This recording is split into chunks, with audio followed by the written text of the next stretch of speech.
ओम शांति। 19/8/71 सबसे सूक्ष्म बंधन बुद्धि का अभिमान। योग युक्त और बंधन मुक्त बने हो। जितना जितना योग युक्त उतना ही सर्व बंधन मुक्त बनते जाते हैं। तो योग युक्त की निशानी है ही बंधन मुक्त होना।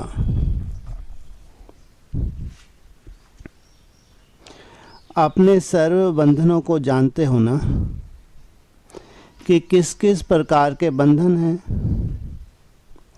जो योग युक्त होने में रुकावट डालते हैं।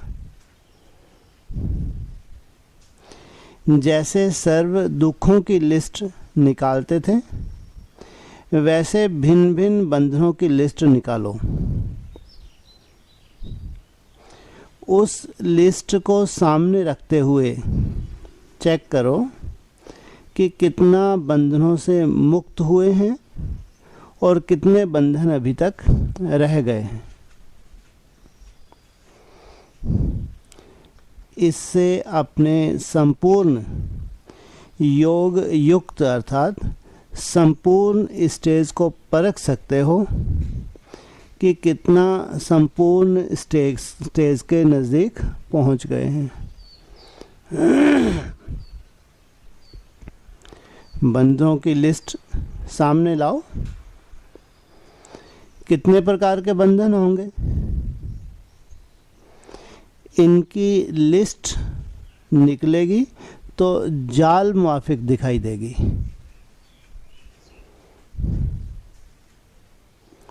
कितनी महीन तारों की जाल बनाते हैं। तो अब जज करो कि कितने बंधन रह गए हैं और कौन कौन से रह गए हैं। कोई बड़े बड़े बंधन हैं व छोटे छोटे बंधन हैं। ज़्यादा मेहनत किन बंधनों को चुकतो करने में लगती है, बड़े मोटे या सूक्ष्म छोटे?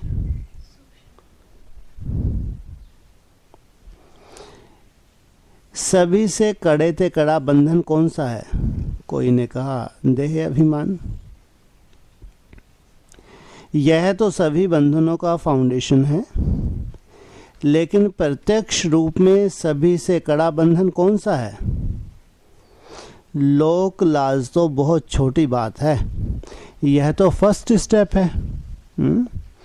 लोक लाज का बंधन तो कोई बड़ी बात नहीं। सभी ते बड़ा अंतिम बंधन है श्रीमत के साथ अपने ज्ञान बुद्धि को मिक्स करना। बाबा जो श्रीमत देते हैं उसमें हम अपने हिसाब से अपने बुद्धि के हिसाब से जो मिक्स कर देते हैं, ये है बड़े ते बड़ा बंधन। अर्थात अपने को समझदार समझकर श्रीमत को अपनी बुद्धि की कमाल समझकर काम में लगाना, जिसको कहेंगे ज्ञान अभिमान अर्थात बुद्धि का अभिमान।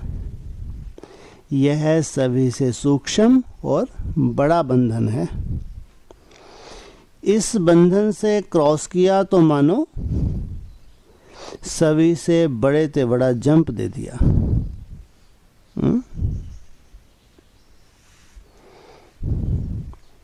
कोई भी बात में अगर कोई मधुर शब्दों में भी कमजोरी का इशारा दे और उसी समय कोई संस्कार, स्वभाव व सर्विस के लिए बुराई आग्रह करते हैं, तो दोनों ही बातें सामने रखते हुए सोचो, जरा भी वृत्ति में व दृष्टि में व सूरत में फर्क आता है?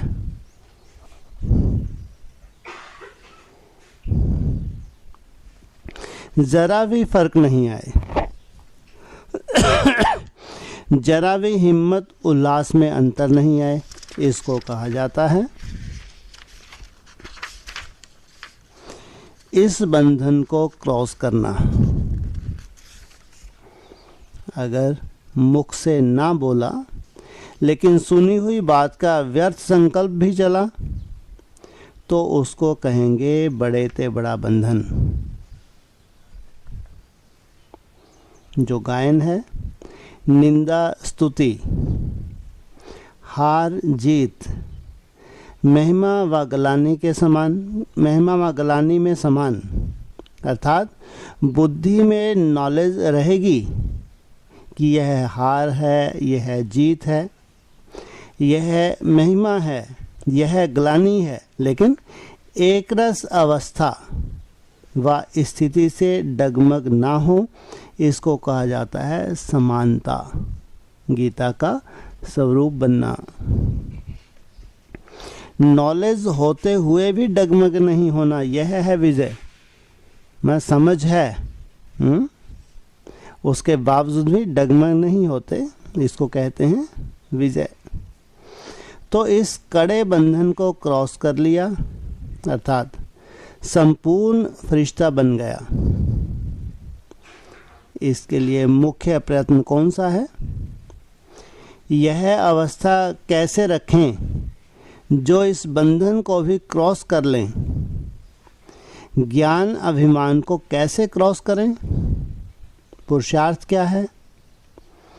आप सभी ने जो भी बातें सुनाई वह भी अटेंशन में रखने की हैं, लेकिन साथ साथ इस कड़े बंधन को क्रॉस करने के लिए सदैव यह बातें याद रहें कि हम कल्याणकारी बाप की संतान हैं। हम कभी भी अकल्याणकारी किसी के प्रति बन नहीं सकते। जो भी देखते हैं सुनते हैं उसमें अकल्याण का रूप होते हुए भी अपनी कल्याण की बात को निकालना। देख रहे हैं सामने वाले की दृष्टि में हमारे प्रति कल्याण है, अकल्याण है, अकल्याण है, लेकिन फिर भी हम ज्ञान के आधार उसमें भी कल्याण ढूंढ लें। भले रूप अकल्याण का, हार व ग्लानि का हो, क्योंकि स्थिति को डगमग करने के कारण यह तीनों ही रूप होते हैं। रूप भले यह दिखाई दे, लेकिन उस अकल्याण के रूप को कल्याणकारी के रूप में ट्रांसफर करने की शक्ति व ग्लानि को भी उन्नति का रूप समझ धारण करने की शक्ति व हार से भी आगे के लिए 1000 गुना विजयी बनने की हिम्मत,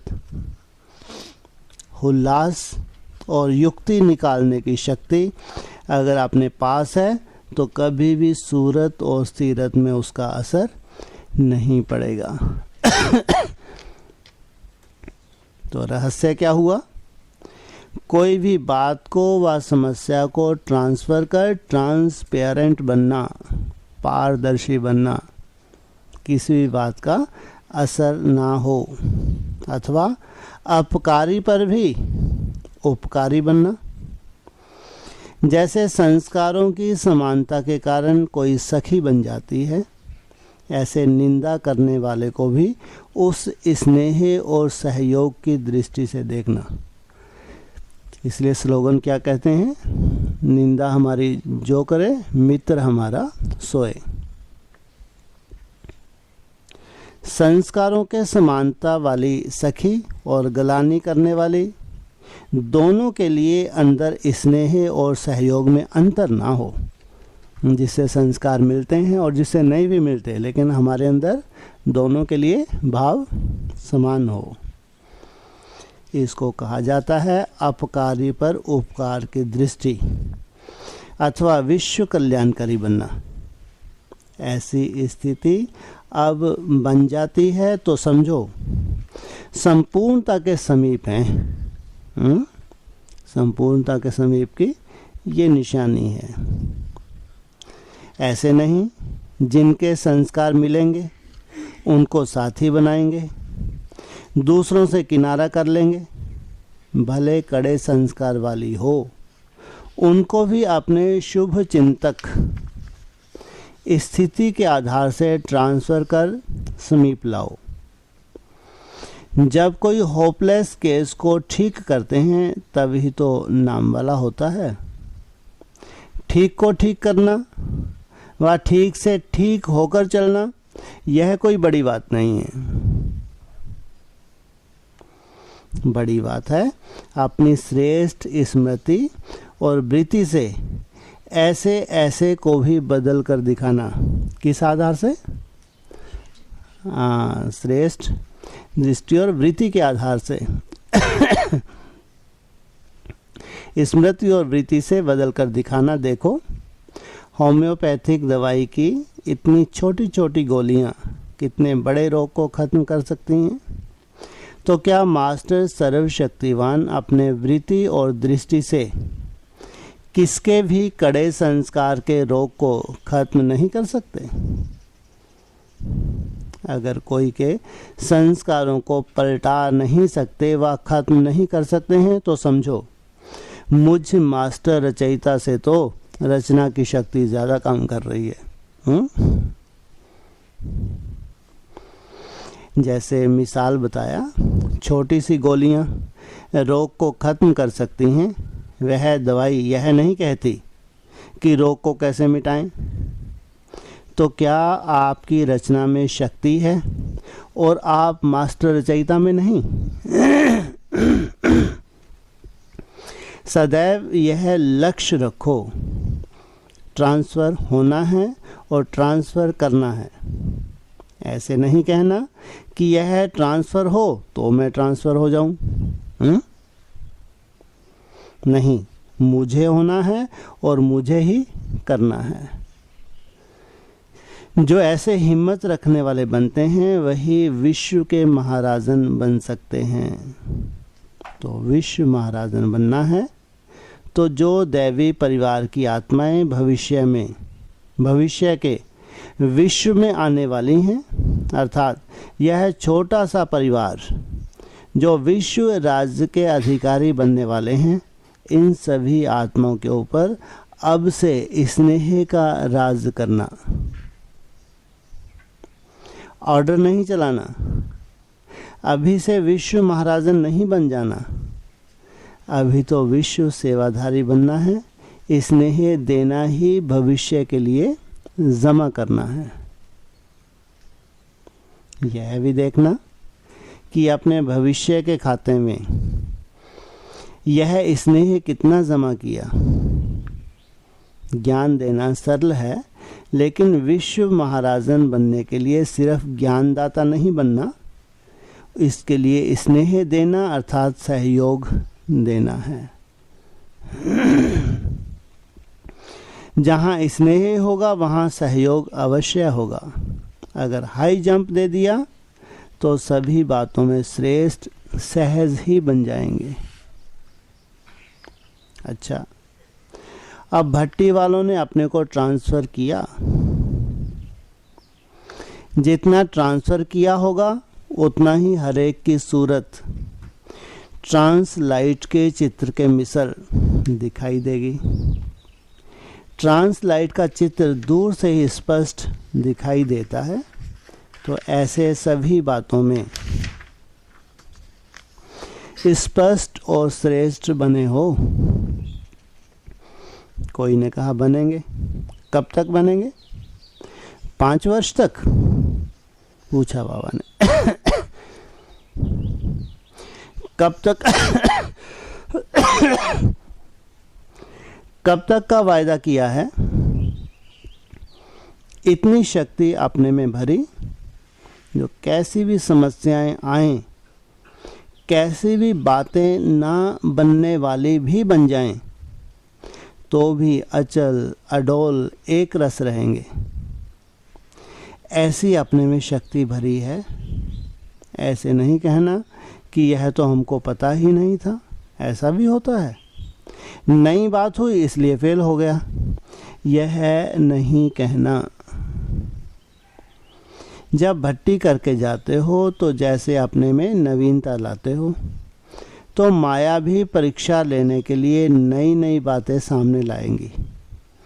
इसलिए अच्छी तरह से मास्टर नॉलेजफुल, मास्टर त्रिकालदर्शी बन के जा रहे हो तो दूर से ही माया के वार को पहचान कर खत्म कर दो। ऐसे मास्टर सर्वशक्तिवान बने हो क्या? क्योंकि भाषा खत्म की, क्या करें कैसे करें, यह खत्म। सिर्फ 3 मास का पेपर नहीं, अभी तो अंत तक का वायदा है। क्या कहा? अभी 3 मास का पेपर नहीं, अंत तक का वायदा है। यह तो ग्रंटेड माल हो गया ना।